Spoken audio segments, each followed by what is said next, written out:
देखिए, तो ये तो चुनाव लड़ने की बेसिक समझदारी होती है। वोटर आईडी होना चाहिए, बिना वोटर आईडी के तो कोई चुनाव लड़ नहीं सकता।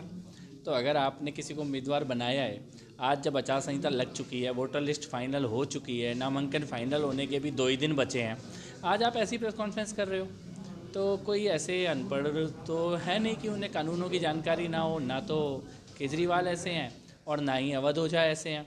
और वो जिस शिक्षा की बात करते हैं, वो शिक्षा में क्या उनको ये सिखाया नहीं गया कि चुनाव लड़ने के लिए वोटर आईडी होना चाहिए? उसी राज्य का होना चाहिए जिस राज्य से आप चुनाव लड़ रहे हैं। आप बोल रहे हैं चुनाव आयोग ने डेट 7 की जगह 6 कर दी, तो 7 तारीख तक का इंतजार कर रहे थे क्या कि आखिरी दिन ही मैं दिल्ली का वोटर बनूंगा और दिल्ली का विधायक भी बन जाऊंगा? ये मुझे लगता है निर्लज्जता है। और सबसे बड़ी बात, ये जो नाकामियां हैं ज़मीन पे उनकी, उससे ध्यान भटका रहे हैं रोज़। सीधी सीधी बात है, पटपड़गंज से मनीष सिसोदिया को भागना पड़ा क्योंकि वहाँ काम नहीं था। अब अवध ओझा भी भागने वाले हैं। ये सीट आम आदमी पार्टी बहुत बुरी तरह हार रही है, जैसे कि वो नई दिल्ली और कालका जी भी हार रही है। अवध ओझा सर, नाम तो सुना ही होगा, जो आईएएस और आईपीएस बनाने के लिए मशहूर है, जो दावा करते हैं कि सैकड़ों आईएएस और आईपीएस उनके छात्र रह चुके हैं, जिन्हें दुनिया भर का ज्ञान है, चाहे वो महाभारत का ज्ञान हो या दुनिया के साम्राज्य का ज्ञान। सिनेमा से लेकर संविधान तक खूब ज्ञान बांटते हैं। तो क्या उन्हें इतना सा ज्ञान नहीं था कि अगर वो ग्रेटर नोएडा के निवासी हैं तो वो दिल्ली का विधानसभा चुनाव नहीं लड़ सकते हैं? दरअसल अवध ओझा का दिल्ली में चुनाव लड़ना मुश्किल लगा। अब बात करते हैं आपके संयोजक अरविंद केजरीवाल की, जो दावा करते हैं कि उन्हें बहुत ज्ञान है। हालांकि सीएम बनने से पहले वो इनकम टैक्स कमिश्नर भी रह चुके हैं। तो क्या उन्हें भी संविधान से जुड़ी छोटी सी चीज का पता नहीं था कि ग्रेटर नोएडा का निवासी दिल्ली का चुनाव नहीं लड़ सकता है? अवध ओझा तो ये भी कह रहे थे कि मनीष सिसोदिया और अरविंद केजरीवाल सर के बहुत अच्छे दोस्त हैं और मुझे खतरे में नहीं डालेंगे। तो देखिए कितना भरोसा है अवध ओझा को उनके अपने नए मित्रों पर।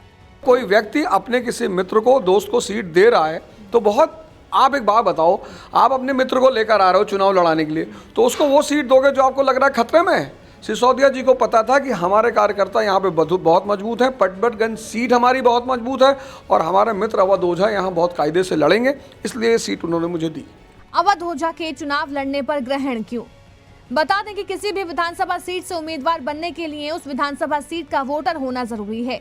ऐसे में अब अवध ओझा के पटपड़गंज सीट से चुनाव लड़ने पर ग्रहण लगता दिखाई दे रहा है। वैसे आप प्रतिनिधिमंडल ने चुनाव आयोग से मिलकर नामांकन की अंतिम तिथि को बढ़ाने का अनुरोध किया, लेकिन चुनाव आयोग के पास पूरा अधिकार है कि वो अंतिम तिथि को घटा या बढ़ा सकती है। अगर चुनाव आयोग ने नामांकन की तारीख नहीं बढ़ाई तो आम आदमी पार्टी को पटपड़गंज सीट से नए उम्मीदवार को मैदान में उतारना ही पड़ेगा।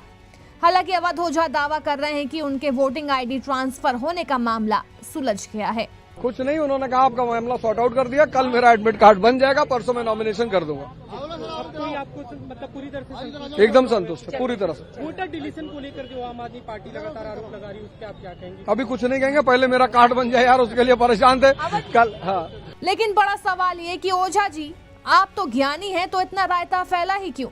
आपने समय रहते अपने कागजी खाना पूर्ति क्यों नहीं कर ली थी?